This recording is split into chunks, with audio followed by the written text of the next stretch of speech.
Three, two, one. Welcome to the David the Dog Trainer podcast. Episode, wait for it, 199.5. Okay. I refuse to call this one 200 because we had big plans for 200. Yeah. But like work has been so fucking insane over the last 2 weeks. I just haven't been able to coordinate the 200 episode yet. Okay. So today's 199.5. 199.5. I like that. Okay. So whatever. Call it cheating. I don't give a fuck. We'll get it figured out. We'll get it figured out. Okay, so because things have been crazy, we're going to get right into it because we ain't got time for the fucking dilly-dallying. Yeah, no more dilly-dally here. No dilly-dallying. Okay, so there's... Today what we're going to do, we're going to talk about prediction error.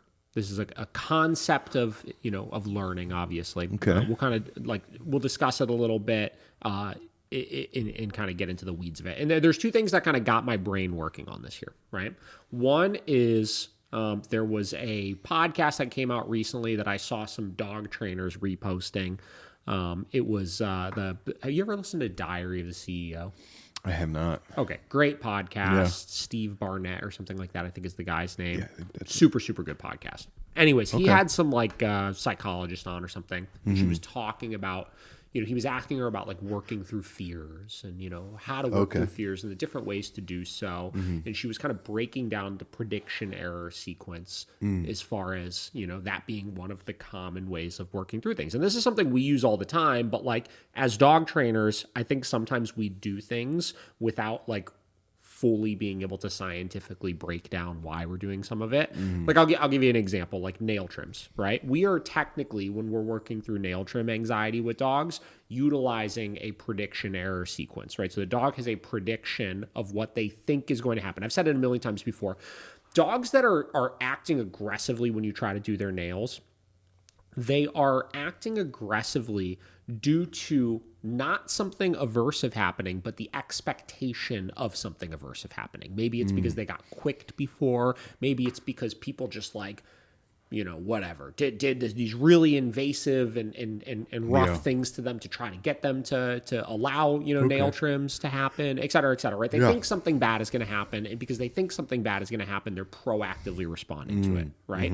So by working them past that point and showing them this thing that you think is going to happen does not happen, that is effectively a prediction error, right? And you're starting to change the way the brain is processing it. And again, I'm not a fucking scientist, right? So that's why I spent the last 20 minutes trying to find some articles or videos and stuff where maybe we could learn together a little bit more on how to articulate these things clearly, right?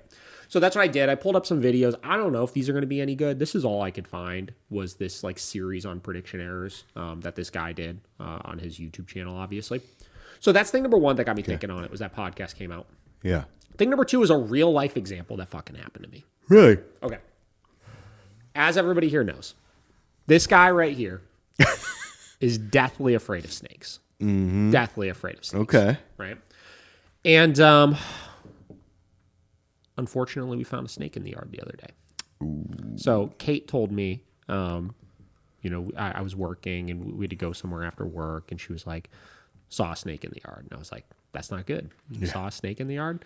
She's like, yeah, right. So she's telling me about this snake she found, where she found it. Immediately, my brain goes to full panic, right? I called every fucking, exterminator that in the Cleveland area. Yeah. I was like, this needs to get taken care of. There cannot be snakes on our property, this and that, right? Full panic, right? So whatever. So we called a pest control company. They were going to come out Tuesday, right? So Sunday comes around, we are outside, and I'm pulling weeds in the garden, and Kate comes over to me and she's like, maybe pull the weeds a different day.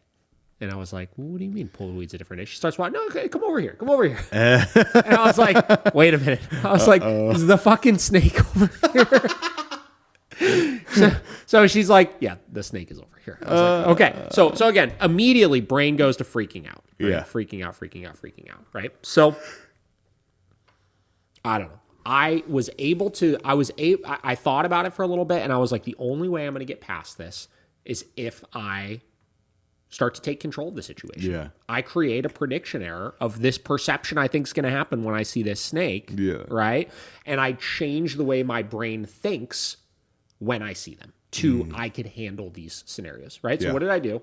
I got real crazy with it. I got a garbage can. We got those little old people grabbers, right? I grabbed like a broom and stuff, and I like saw it, right? And whatever, I was able to catch it and get it into this garbage can, and then I made Kate go and take it like like a block away and like dump it in the woods or something like that and release it, right? So it's interesting though, because like I'm half joking here, but at the same time, just that experience alone of me like sacking up and realizing that I can take control of this situation. I could change the outcome in my head of like what I do when I see snakes, from panic, freeze, and run and totally freak out because I don't think I have control over the situation, to I could gain control of the situation, and I have an alternative of when I see one, I could get it out, right? I could get this thing and I could get it out. That it's so wild to me, like just over like this happened like a week and a half ago, something like that. So wild to me that over the last like week and a half, just like as I think about it, like as I walk around the yard and like pull weeds and do stuff like that, like I'm so much less scared of the thought of seeing one. It's like, it's actually wild. It's wild, right? It's the first time something like that has ever really happened to me, where something like that I'm so scared of, right? Like I'm so scared of snakes. And listen, like, obviously, that picture would need to be generalized. If I found a fucking snake in my house, I would probably light the house on fire still, right? And burn it down. For sure. But like the fact that I changed the outcome of something like that I was that scared of just gave me such a stronger inner self-confidence. Yeah. Right? So it's like things like that, if we could apply that to our dogs, right? And we could figure out ways to like take these traumas and fears that our dogs have of certain things, these perceived fears over things that aren't really, there's nothing inherently scary about a snake, right? There's nothing inherently scary about having your nails done, right? Et cetera, et cetera, et cetera, right? If we could change the way that they see things like that by creating these prediction errors of things they think might happen or might not happen, damn, like you're going to be off to the races with stuff. Yeah. So, without further ado, let's learn about prediction errors. This little suave guy. Sense of Mind is the YouTube channel. Like I said, this might suck. This is a three-part thing or so. We're not going to watch all of them because they're pretty long, obviously. We'll get through the first two, see if we can get some valuable insight. So this is the introduction one. It's 58 seconds. Let's okay. Instead of being all about pleasure, the main function of the neurotransmitter dopamine is something called prediction error signaling. That is, dopamine tells us when something unexpected occurs. Say that one day your friend unexpectedly brings you a tasty cookie. Right when that happens, dopamine neurons are firing like crazy because there was an unexpected pleasure. Now let's say she starts bringing you a cookie every day. Now rather than getting a dopamine burst when you receive the cookie, you instead get a slightly smaller burst when your friend is walking toward you because that is the cue telling you the cookie is coming. But after a few weeks, your dopamine neurons do not increase their firing rate at all, even when your friend approaches, because your brain has learned that she will bring you a cookie every day. Therefore, nothing unexpected has occurred. Then, for some reason, she stops bringing you cookies. When she tells you that, not only do your dopamine neurons not increase their firing rates, they actually go way down. That's because an unexpected bad event has occurred. Dopamine first makes us very excited about something new and unexpected, but once we have experienced it enough times, the thrill of the unknown fades. So obviously prediction errors apply to both positive and negative sequences. And just that 56 seconds is very interesting because basically what he's describing is the whole process of let's apply all of this to like dog training, right? Yeah. You're rewarding your dog for something new, right? Something new and exciting happens, right? Your dog likes it. They get this strong burst of reinforcement from it happening. But then the more that thing happens, the less reinforcing it ultimately becomes because it starts becoming a predicted reinforcement. Like something good is always going to happen when this happens, so right? You just know it's going to happen. So then you take away the good thing and then suddenly it actually creates the opposite effect, right? It creates punishment then. So before we talk too much on this, which one's number 2? This is 3, this is 2. Here we go. 2. All right, let's see what we got here. One good way that you can help build urgency in the sale is asking what are called consequence questions. Every task you do in life, every action you take is in some part mediated by motivation. How motivated are you to do the action or to do the task? And it's likely that some of that motivation comes at least in part from how much you think you'll be rewarded for doing that task. Or conversely, it might also be influenced by you not being punished, not experiencing pain, or some other kind of aversive state. In this level 2 intermediate video, we will be talking about the neurotransmitter dopamine and how it is involved in motivation and reward through something called prediction error signaling. If you want an introduction to dopamine, its relation to schizophrenia, and with a special emphasis on the 2 different types of dopamine receptors, check out the previous video in this series on those topics. Now, that being said, this current video is part of a mini-series on dopamine, which is actually part of a larger ongoing series on an introduction to neuroscience. But in this dopamine mini-series, we will be talking about this neurotransmitter dopamine and the various systems that it's involved with. We started out, as I said, in the last set of videos, talking about the 2 different families of receptors that bind to dopamine and their relation to schizophrenia. So if you're interested, check that out. I also give a little bit of an introduction to the molecule dopamine, so that would be good to watch before this video. However, it's not completely essential. Now, this video is going to be talking about, as I said, reward and motivation. And in the next couple of videos, maybe one more video, maybe 2 more, and we'll be talking about addiction and as well as movement, because these are 2 areas in which dopamine is essential. So anyway, if you're interested in any of that, definitely check out our videos on dopamine. Now, as I said, this is part of a larger ongoing Introduction to Neuroscience series.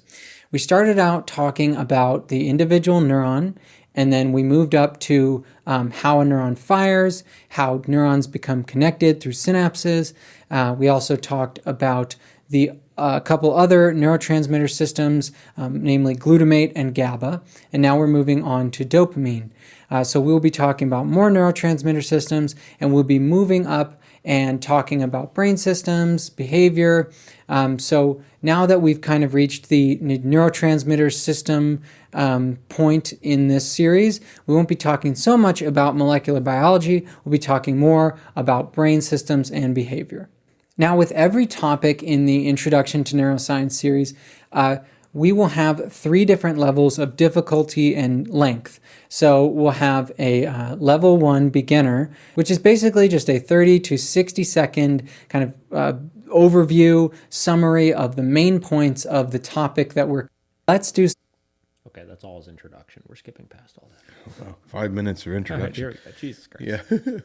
Definitions. So what is motivation, or better yet, what is a motivational state? So a motivational state is a kind of brain state or cognitive state that either leads an animal to seek a reward or to avoid some kind of pain or otherwise aversive stimuli. So motivational states come about due to both internal and external factors. Internal factors would be things like the state of the body, physiology, if there's perhaps stress hormones floating around, if the body is experiencing pain, or if it's hot or cold, if you're hungry, if you're thirsty, tired. These are all kind of internal bodily / cognitive states. And then it's also, of course, influenced by external stimuli. So this is kind of more what we think of when we think of reward and punishment, because, if you're motivated to seek a reward, it's, probably because there's something in your environment that would be rewarding if you were to get it. So, you see a cookie on the counter and you're suddenly motivated to get up, walk over, pick up that cookie and eat it. So that might be an interplay between internal physiological and cognitive factors, such as your hunger, your level of willpower to keep yourself from breaking your diet, and as well as, of course, the external stimuli being the cookie itself sitting there. So there's a lot going on, but anyway, I hope that clarifies what a motivational state is. All right, and this may be obvious, but let's just define what a reward is. So in neuroscience and psychology, a reward is typically any kind of desirable object or action or other kind of stimuli, and it typically drives approach behavior. So it typically drives animals, including us humans, to approach the object or do the action or get closer to the stimuli. And now these can be both short-term, like I was just talking about with the cookie being a short-term reward for getting up, walking over, and it can be also, very long-term. Like when we think about completing a project, a long-term project at work, or getting a promotion or moving up in some way that requires kind of a long sequence of actions with this end goal, this reward far in the future. All of this, I want you to keep in mind throughout what we're talking about, that while we'll be talking about people and things that humans do, this is a system that is very important for all animals. It is especially for mammals, and we will see that throughout. So let's get back into this. So some of the important brain regions that are involved in reward and motivation are the nucleus accumbens, the ventral pallidum, the olfactory tubercle, the ventral striatum, the ventral tegmental area. And then there's other important areas that aren't strictly speaking part of this reward and motivation network, but are heavily involved in these processes, including the thalamus, the cortex, especially the prefrontal cortex, as well as the hippocampus and the amygdala. So there's a lot of brain regions involved, and we are going to be mainly focusing on those first ones that I mentioned, especially the nucleus accumbens. Okay. So there is kind of a common misconception out there that dopamine is all about pleasure, that it just causes pleasure in the brain, and that is not true. Now, it's true that dopamine is highly involved in the processes that eventually bring pleasure to conscious awareness. That is, it is involved in the generation of pleasure that you eventually perceive and feel, right? But dopamine is not causing pleasure wherever it goes, if that makes sense. Dopamine is involved in a lot of other functions other than just pleasure. And in fact, it's thought that dopamine is more involved in something called prediction error signaling.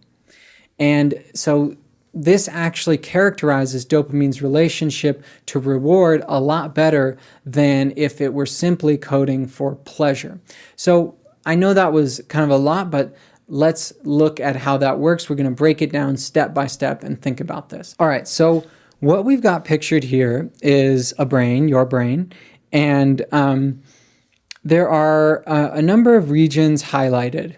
And so you can see the nucleus accumbens, the olfactory tubercle, the ventral pallidum. I could have probably also included the ventral tegmental area and the substantia nigra and some others. But regardless, it is this sort of area of the brain where we find these regions that are highly involved in motivation and reward. I want to talk about how prediction error signaling works. So what you're seeing here is on the left, we have an electrode placed into this area of the brain, this sort of reward network, this reward system of the brain, and we're recording activity from dopaminergic neurons. So that means that when these neurons fire, when dopamine utilizing neurons fire, we are going to see activity, and we're going to be able to record that and see it on the screen. So what you're seeing on the right is that activity. It's just a kind of baseline. This is what's called the tonic dopamine release. Dopamine is sort of just being constantly released at a baseline rate. And that is what we're going to be looking at, is the rate of firing of these neurons. So kind of how much dopamine is being released, how much activity is going on in these regions as far as dopamine is concerned. Okay, so Now what happens? Let's think about, what if you get an unexpected reward? What does that do? Okay, well, you get this unexpected reward and boom, you get a spike in dopaminergic activity. You get a spike in these dopamine neurons firing. Their firing rate increases in response to that unexpected reward. And so by right now, you're probably thinking, well, that really seems like dopamine is coding for pleasure.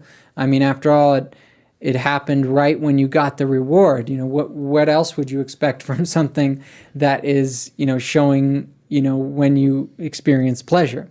Well, here's one reason why scientists don't believe that is the main function of dopamine here. So you have this unexpected reward.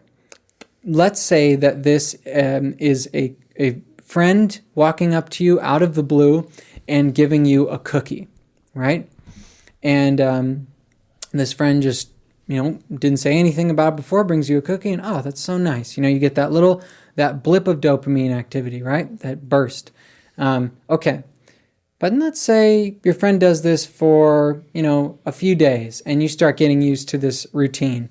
This friend is a great friend, right? They're coming every single day, bringing you a cookie, and you come to expect that. And in fact, what happens in your brain is when you see that friend and oh, okay, they're bringing the cookie. You see that, and that's when the dopamine burst happens. So that's what we're seeing in this image, is the cue is your friend walking up to you with that cookie. You get that blip, that big spike of dopamine, and then the firing goes back down to the baseline, even when you get the reward. So I said that dopamine is all about... So the prediction of the reward is the reinforcer then at that point, right? And all of this, he's using all of this as an example of obviously motivation and reward, but I don't know what the opposite of motivation is, obviously, and punishment would be the opposite of this, right? So you see an individual, your friend comes, and then they fucking punch you in the face. Right? Yeah. Obviously, next time you see your friend, you're going to see that spike. You're still going to see the spike, right? Yeah. Not necessarily dopamine at that point. I don't actually know if that would be dopamine or something else, but yeah, that becomes the anticipation of it happening, and that's how you would, again, using my example of nail trims, right? You went to cut your dog's nails and, something really bad happened. You quicked them and they started bleeding all over the place, right? Well, obviously, next time somebody goes to do the nails, before that aversive event even happens, you're going to have that conditioned in response and spike of anticipating something bad to happen, which creates all the negativity, right? Yeah. So I'm sure he's going to talk about, obviously, working past that and how this can become problematic. From there, but look at all of this as just basically the opposite when we're dealing with things that are aversive. Yeah. The other thing I'm thinking of is when you took Vinny past the fields back in the day. Yeah, sure. Expected that something was going to happen. Yeah. Right. Error signaling. So what does that mean? Well, right here in this image, you are making a prediction, right? Your brain is predicting by that dopamine release. Or that's what telling us that it's making a prediction. But your brain is predicting, your reward system is predicting that you are going to receive a reward. So it is releasing dopamine. It's saying, oh, we're about to get a reward in just a second. And you get it, right? And it just, things keep going. Everything's fine. So what happens if you are expecting the reward, right? You see your friend coming, right? And you're like, ooh, cookie, cookie, cookie, cookie. You get that. That's the cue, right? So you get that burst of dopamine activity, right? But it turns out friend's out of cookies today. And she's upset. She's, I'm sorry, don't have the cookies. And you're like, damn. And what happens then? Well, at the time when you would normally get the reward, let's say it's, the moment after your friend greets you, she usually gives you the cookie, you take a bite. But this time, she greets you, no cookie, right? And then explains what happened, where she ran out of flour and couldn't make the cookies. But at that moment, when you should be eating the cookie and experiencing that delicious chocolatey reward, your dopamine activity goes down. It actually pauses. So it's not just that it returns to baseline, it actually goes down. And so that is the that is what tells scientists that, okay, there's something going on here with predicting rewards, right? So your brain is predicting that it's going to get a reward, but it doesn't. And instead of just returning to a baseline level of activity, it actually stops that dopamine signaling for a little bit, right? And so that's that system's way of saying you didn't receive the reward. We had an error in prediction. So that's what we mean by prediction error. So it is signaling the fact that you were wrong about your prediction. Are you really going to miss this? We do this training once a year. There's 800,000 to 1 million people that'll join us. Okay, now the last situation is, if you had been receiving the reward for a long time, right? Your friend this was years, you guys are meeting up every single day. She's bringing a cookie, you're eating it, and this just goes on and on and on and on and on to the point that the cookie is just kind of boring at this point. You're like, all right, I don't even, I like it, but it's not that exciting anymore.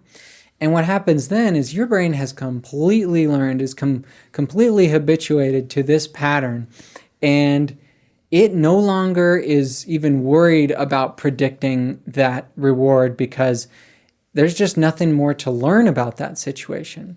And that is something about dopamine, that it is actually really important for learning about rewards and punishment, about different kinds of stimuli in the environment.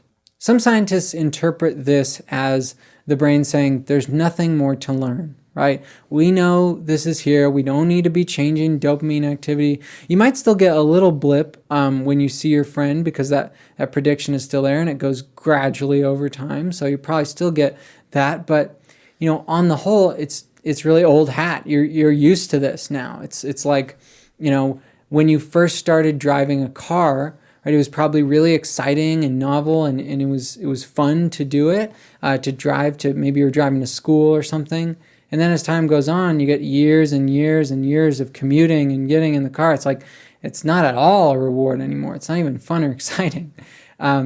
So it's kind of, this is one way that we can see how our brains begin to habituate, begin to become really acclimated and used to the kinds of rewards that we usually see in our environment, or the kinds of things that we usually encounter. I hope that cleared up how dopamine... Okay. So that was just more in-depth, obviously, into the first section of things. And the spikes, right? So you have the spikes of dopamine and then the drops of dopamine. This is similar to what I refer to as well when I talk about dogs that get really scared of things, right? Aversive sensations. People try to overcompensate by creating these really positive associations with things, where if anything, that neutral state that they hit, where the dopamine doesn't spike or drop because they become habituated to the experience of what's going on, is what we want to be striving for with things. Yeah. Right? Yeah, and like that, the dip when, she didn't have the cookie, it would be like, if you got that quick, you wake, when you were doing the nails, like that's why it's such a memorable thing, because the brain didn't like that. Yeah. have an unhealthy breakfast, you finish the gym early. That's right, I know what you're doing. And if this is... Every task you do in life, every action you take is in some part mediated by motivation. How motivated are you to do the action or to do the task? And it's likely that some of that motivation comes at least... Oh, you know what? This is... Oh, it's like all the same, but... It's just a more advanced version of it. Oh, shit, we should have just started with the first one. Or the third one. Yeah. Okay, here, let's do this. So we learned about reward prediction error. I think that makes sense, but that's not exactly what I'm looking for. Let's try to find this video clip that I was talking about. Okay. Yeah, this one, but I need to find the right part of it. Oh, yeah, that's the guy. Okay. This fucking dude. Yeah. I have watched some of his things.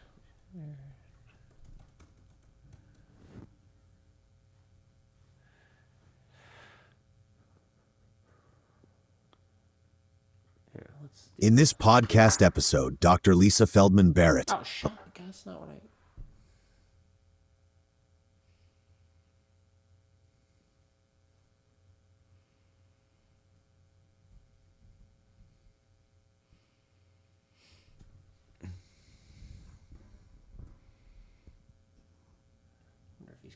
Maybe I get... This piece. He does. Where are they? Oh, yeah. Prediction error. Look at that. You were right where you needed to be. Oh, yeah. If you click the, like, down here. Oh. And then you can... there you go. Oh, all right. There. Now we're getting somewhere here. Okay, let's start here. Okay.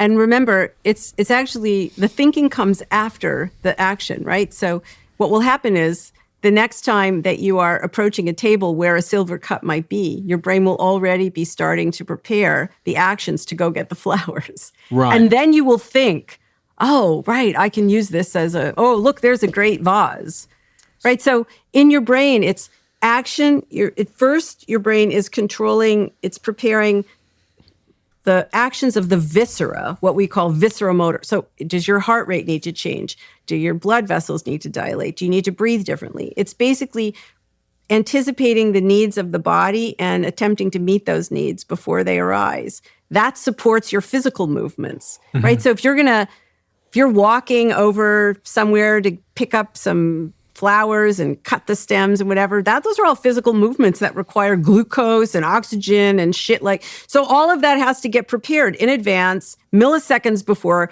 the actions start to be prepared. So it's not what you think determines what you feel.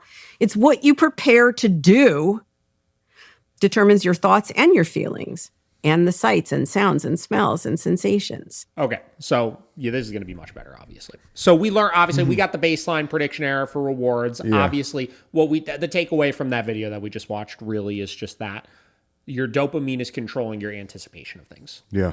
Right? And we're depending on what the outcome of that is, whether the thing actually happens, whether the thing continuously happens, or whether the thing doesn't happen that you thought, will determine obviously what your response is going to be in the future to those things. Yeah. Right? So this is telling us a little bit more specifically as far as how this applies to real life scenarios for you. Yeah. So that's how and that your responses to things, right, are due to the anticipation of stuff, right? So our behavior is not necessarily happening because of something that is happening exactly in that moment, right? That will condition the things that happen in the moment, condition our brain to then anticipate those things to happen in the future, which is what creates the actions. Works under the hood. So meaning is in terms of what you do. And then as a consequence of that, meaning is a consequence. It becomes what you feel and what you think and so on. So let me give you some specific examples then. So if I'm scared of spiders, how would I go about overcoming that fear of spiders using route number 2 that you described there? So one of the ways that you change predictions, you can't just will yourself to change a prediction. I am really afraid of bees. I had a traumatic experience when I was 5. I'm afraid of bees. I know a lot about bees. I'm actually a gardener, and I know a lot about the evolutionary biology of bees. But when I am outside, if a bee comes around, my first reaction is to either run or to freeze, right? I'm afraid of bees. I could talk to myself until the cows come home. It won't matter, right? So what I have to do is dose myself with prediction error, meaning I have to interact with bees in a way that changes my actions, which will change my lived experience. And I can't just do it all at once. It's not like a good idea would not have been for me to go to like somebody who has beehives and, put on a suit and go work. I mean, that would be like overwhelming, right? So instead, maybe I don't run. Maybe I stand and watch. Maybe I get closer to a bee. Maybe I plant bushes and flowers that bees like a lot to bring bees to me so that I can sit and just be around them while they're buzzing and doing their thing. Maybe I deliberately let myself get stung at some point, which I did. But, you're dosing yourself with, your brain is making a set of predictions. Those predictions, there are a set of predictions. That means your brain isn't preparing one action, it's preparing multiple actions. So you need to prove to your brain that those predictions are wrong. Yes. So exactly. You are setting up circumstances so you can prove. Or you have to prove to your dog that those predictions are wrong. Mm-hmm. They're not going to get hurt when we go to do their nails, right? I know you're freaking out, but that thing you think is going to happen doesn't actually happen, right? Yeah. When you have a dog that's terrified of guests coming over the house, right? Because they constantly back them into a corner and try to pet them all weird to try to make friends because dogs love them and stuff. You have people completely ignore them for 3 months. Mm-hmm. Right? I tell people to do this all the time. This is the scientific backing behind it, right? Yeah. If your dog is scared of guests coming over the house and they try to bite your guests when they try to pet them, stop letting your guests pet the dogs for 3 months, right? And watch the transformation as those errors, those prediction errors happen in your dog's head and they start realizing nobody's messing with me. Yeah. I don't actually have something to be scared of right now. Mm-hmm. To yourself that your predictions are wrong. If you're predicting well, you have a few action plans. If you're predicting poorly, let's say overgeneralizing, maybe you have 100 plans. Like if there's tremendous uncertainty, your brain doesn't know which action plan to, so there might be many of them, right?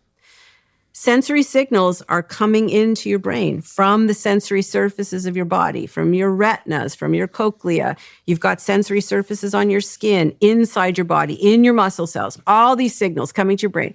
They help select which prediction signal will be completed as action and lived experience. Okay, so let's say you put yourself deliberately in a situation where the incoming signals will not select any prediction because there's too much unpredicted signal there. It's error. There's another name in psychology for taking in prediction error. Exposure therapy? Learning. Oh, okay. Yeah, exposure therapy, which is a kind of learning. Yeah. All learning is you taking in prediction error, signals you didn't predict, or there's no signal that you did predict. You predicted a signal, it's not there. So what you do is you set up situations for yourself that you will take in signals that are novel, right? And this seems like an easy thing to do. People actually sometimes seek novelty, all right? But too much novelty it is not necessarily a good thing all the time, particularly if, you're metabolically, it's expensive metabolically to take in prediction error and learn something new. Like the biggest costs that your brain expends energy on are moving your body, learning something new, and dealing with persistent uncertainty. Those are really expensive things for us. So if you're metabolically encumbered in some way, say you're depressed, or you have anxiety disorder, or maybe you have heart disease or diabetes, or you're living under chronic stress, you don't have the spoons necessarily to take in prediction error. You're just going to go with your predictions. You aren't going to learn. You aren't going to be able to update those predictions.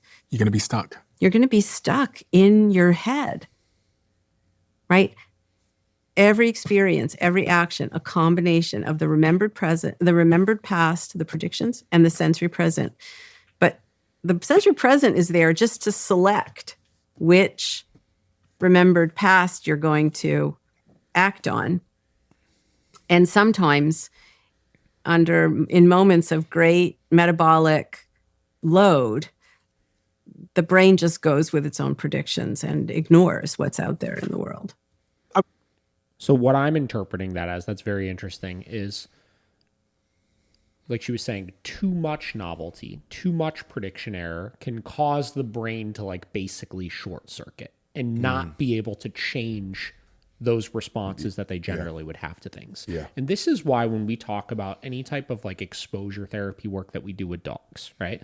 Let's say that we're trying to get our dog past like people issues, dog issues, nail issues, this and that. And in one session, I take 17 things that my dog has a prediction of something really aversive happening with, right? And I try to do this exposure therapy work with all of those things at once. The dog is going to short circuit and not be able to learn from that. Yeah. Right? At least if you have a dog that already is starting, as she was discussing here, in a really low place, right? Yeah. Because changing those predictions is very taxing on the body, is what she was saying, right, on the brain. So this is why I always tell everybody, as you're working through these things, pick the most bite-sized, small little things that you could work past as possible first, and totally work past those things and allow the dog to recover before moving on to the next one, right? Then same deal, work them past it, not too much. Find that threshold where, you know, if they're scared of, like my example, right?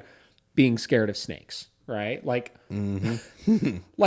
like I didn't totally solve the problem as we were discussing. There is still a threshold of like, if the snake tried to crawl on me, I probably would have freaked the fuck out still. Yeah. Right? I'm not going to pick it up with my hand and put it into the garbage can, right? If it was in my house, I would freak, right? Like there's lines, but I chose the threshold that was enough to push me past that fear and create the prediction error, but not too much where I would have just short-circuited back to, I'm so fucking scared of snakes, I can't do this. Yeah. You know what I'm saying? Yep. Right? Yeah. And there's no, like every dog, I'm using dogs as the example, obviously, is different, you know? And you have to determine as you're working with the dog what that line is that you could push them past, but you have to be reasonable with it. Yes. Right? That is very important. That is a very, very important part of that. Very much so. Thinking earlier on as you were speaking about this sort of social contagion where we can apply meaning to our lives and what happened to us, and then consequently make ourselves sad because we see how other people on TikTok or Instagram are feeling.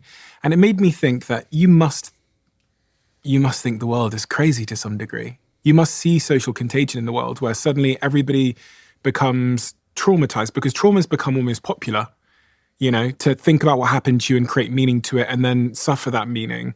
But there's other types of social contagion which are spreading through society. I mean, young people are getting more and more anxious. They're getting more and more depressed. We're self-diagnosing ourselves with different illnesses and different things. But now you've explained to me how the brain works. I'm thinking, gosh, as a society, we are bonkers. Well, we're living out lies. Yeah, I guess the way I do find it frustrating at times, but only because I think we are meaning makers. Animals are meaning maker. We create meaning. We create meaning by virtue of living, like by virtue of interacting with things in the world, by interacting with each other. Very few meanings are given that they exist independently of us. And so what I find frustrating is that there's a lot of suffering. And understanding these basic operating principles of the brain will not remove all suffering, but it could ameliorate, it could remove some. And people don't understand that they are sometimes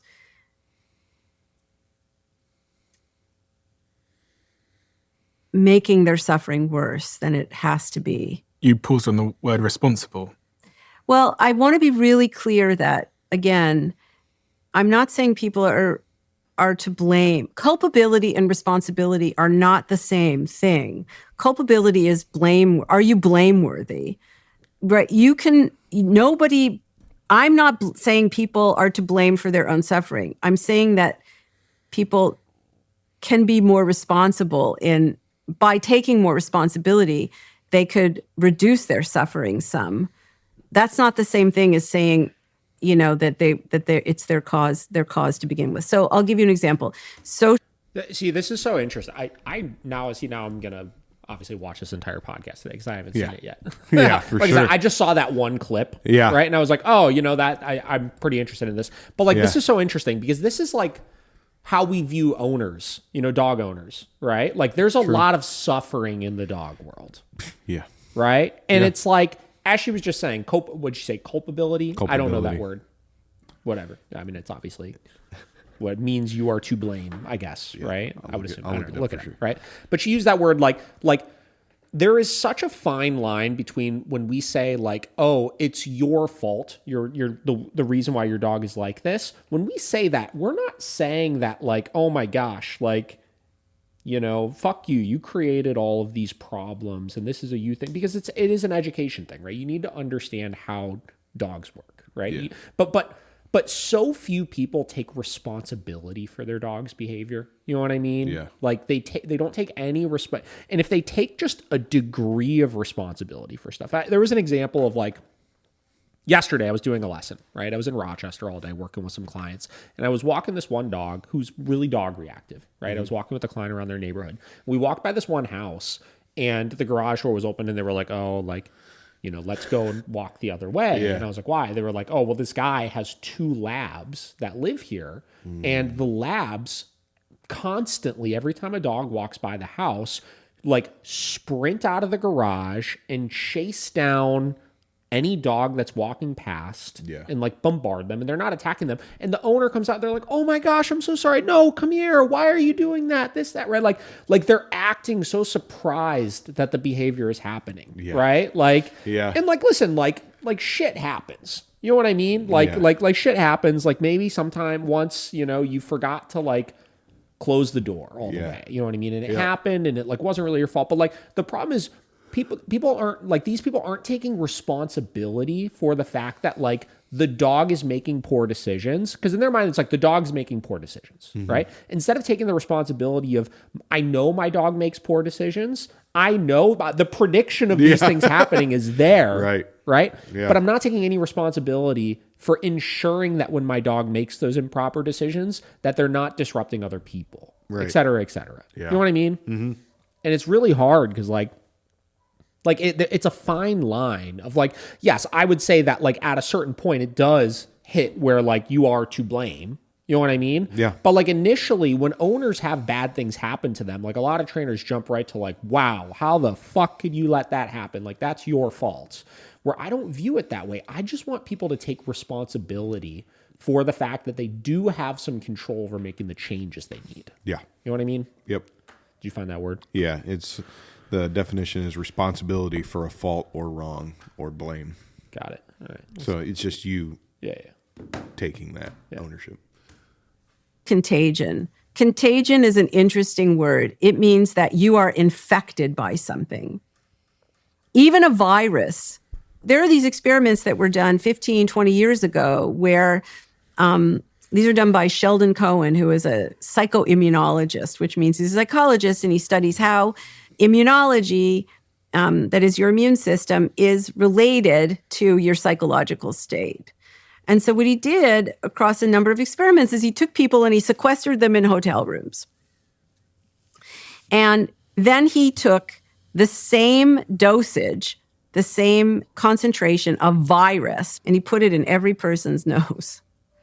And then he controlled how much they slept, how much they ate. He measured their symptoms. He like weighed their tissues after they blew their nose. I mean, like he did, right? Just really, really, really, really careful metrics. And across these experiments, somewhere between 20 to 40% of people became symptomatic with respiratory disease. That means the virus is necessary, but it is not sufficient to cause illness. Another necessary but not sufficient cause is the state of each person's immune system. That is, your brain and your immune system have to be in a particular state in order for you to be infected by a virus in these experiments. So the point that I'm making here is exactly the same about suffering. So let's take anxiety, for example.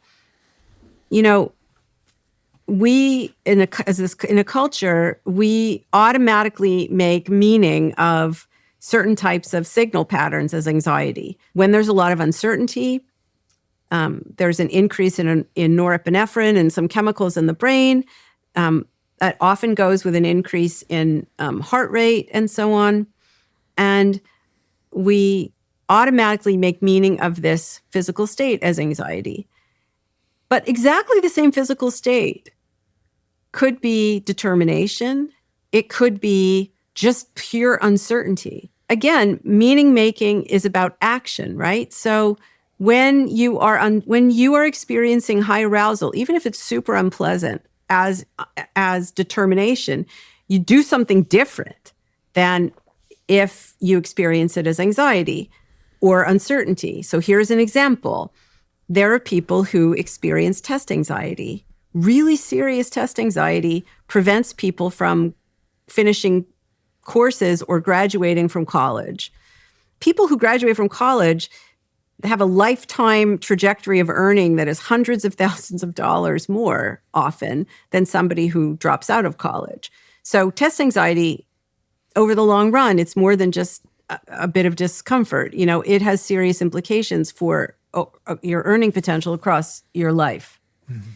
There are these experiments that were done where they trained people to make sense of high arousal physical states, not as anxiety, but as determination.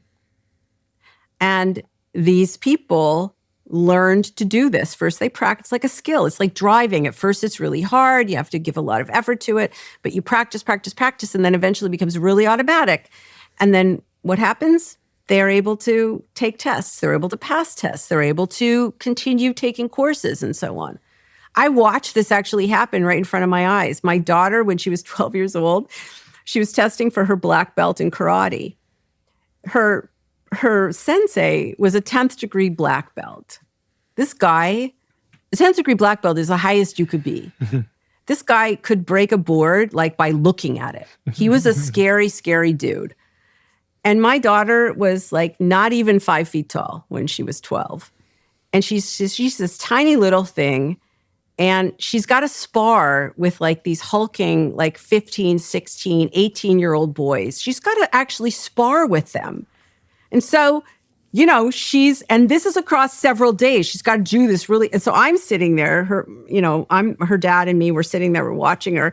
And so her sensei, saunters up to her and he says, "Sweetheart, get your butterflies flying in formation." And I was like, that's fucking amazing. Get your butterflies flying in formation. He's not saying, calm down, little girl. That would actually be bad. You don't want to be calm. You need that arousal. It's there for a reason. It's uncomfortable, but you need it. He's saying, use it. That to me was like a perfect example of find a different meaning for that arousal. And that meaning is the action that you will engage in, no matter how hard it is. This is very interesting. Like, you know what is going through my mind as I'm listening to this portion of like attaching meaning to these things that are happening is getting back to all our conversations we were having about discussing dogs and complex emotions and how much they feel and don't feel. The reason why there's so much like complexity to the human side of things is because we have the ability to attach meaning to these feelings, right? Yeah. Where we could create all of these 10x worse responses on our end and inhibit ourselves from growing past some of our fears and anxieties due to the meanings we're attaching to them, as opposed to just changing our responses to things, where we have it so much more simple with dogs because they can't do that. You know what I mean? That gets even further to my point of like the complex emotions being feelings that we've attached meaning to, as opposed to, in the dog's case, they are just feelings. Yeah. Very interesting. No matter how much it doesn't really look like what it's supposed to, the control is there. It's there. It's not there all the time. It's harder to get, yada, yada, but it's there. And it means that you have more agency. You have more control. You're never going to have as much control as you want. it's always going to be harder to get. Your options aren't always going to be the same. But you can always find a little more control over what you do and what you experience. And that's the key to living a meaningful life. Are you somewhat concerned about the world that young people are growing up in, where they're scrolling on social media and social media is telling them what certain feelings are? So they are just being programmed constantly. Yeah, they are. To be anxious, to be depressed, yes, they are. to be sad. Yes, they are. And think about it too. Social media is pernicious uncertainty there. You know, first of all, even when we're sitting face to face, we have all of these cues. We have all these signals. I can see your face. I can hear your voice. Even when all this information is there, there's still some uncertainty, right? We're not reading each other. Bodily movements are not a language to be read. It's a bad metaphor, right? We're guessing. We're always guessing. And we're using a lot of signals to guess. But when you're on social media, you have very few signals. There is a lot of ambiguity. There is a lot of uncertainty. And the only thing that you can do is fill in that uncertainty with your own guesses, which could be bad, right? So people who go on TikTok and whatever are giving up, they're like volitionally giving up their agency, and they don't know it. What do you mean by that? They're choosing to be led. They're choosing to be influenced. I'll give you an example. I've listened to podcasts about metabolism. I've listened to podcasts about, skincare. I've listened to I'm curious. I'm curious about like what kind of information people put out there. I probably turn off 90% I get like 10 minutes into something and I will turn it off. That's what it means to be a consumer. You have choice. I think people they don't realize that by virtue of what they do and what they don't do, they are making choices about what will be retained in their heads that will then be used automatically later. Brainwashing. A little bit, except that you're the one you're choosing it. I'm empathic and I'm not blaming people, but things could be better for them, I mean, I had a daughter who was clinically depressed. That was one of the most frustrating experiences I've ever had in my life, in addition to being really tragic. I mean, I can talk about it now without breaking into tears. That took a long time. But at first, she was so resistant. Eventually, she made the decision that she wanted to be helped. And then we completely changed her life. But she had to make that decision. I couldn't force her to do it. And I feel like a little bit, it's the same kind of situation now where there's so much bullshit out there in the wellness industry. There's so much, swirling around on TikTok and on other areas of social media. And not all of it is useful. And some of it's really harmful. Pretty interesting. Yeah, I'm going to have to watch this. Yeah, it's really good. So I saw clips, just seeing now, obviously the description. Lisa Feldman is a professor of psychology, and she's among the top 1% or the top 0.1% of most cited scientists for her revolutionary research in psychology and neuroscience. So before anybody comes on here and says, those are fucking dated practices, exposure therapy, and, all this and that, and blah, blah, blah. Yeah. I don't know. It sounds like this person probably knows a little bit more than you. Yeah, so. Maybe just a little bit. So very interesting. So, like I said, I mean, just random, I don't know. I don't know what we necessarily learned from that, aside from just further solidifying that two things. One, that last thing she said also was very interesting of her daughter, and that it looks like that podcast goes on to discuss the whole story of how she helped her daughter overcome her depression and stuff. Yeah. I will be listening to this later today. Yeah. But, you know, her daughter had to make the choice to change, right? She has free will. She's her own individual, right? And has to create these prediction errors herself, right? To help overcome these types of things. This is the beauty of dogs sometimes. They can't put the meaning to things like we can as humans, which simplifies stuff. And we can make these decisions for them. Yeah. When our dog is scared of nail trims, I keep using that as an example because I think that's one of the best examples of something that dogs develop a prediction of being unbelievably scary we utilize prediction error to help them work past. Yeah. Right? We could make the decision for them that we are going to create these prediction errors. Right? We could take responsibility for all of these places where our dogs are suffering. There's a lot of suffering in the dog world, right? Yeah. We just have to be able to look at, in the case of our dog's responses, this is the thing I always say, and this is the hardest part.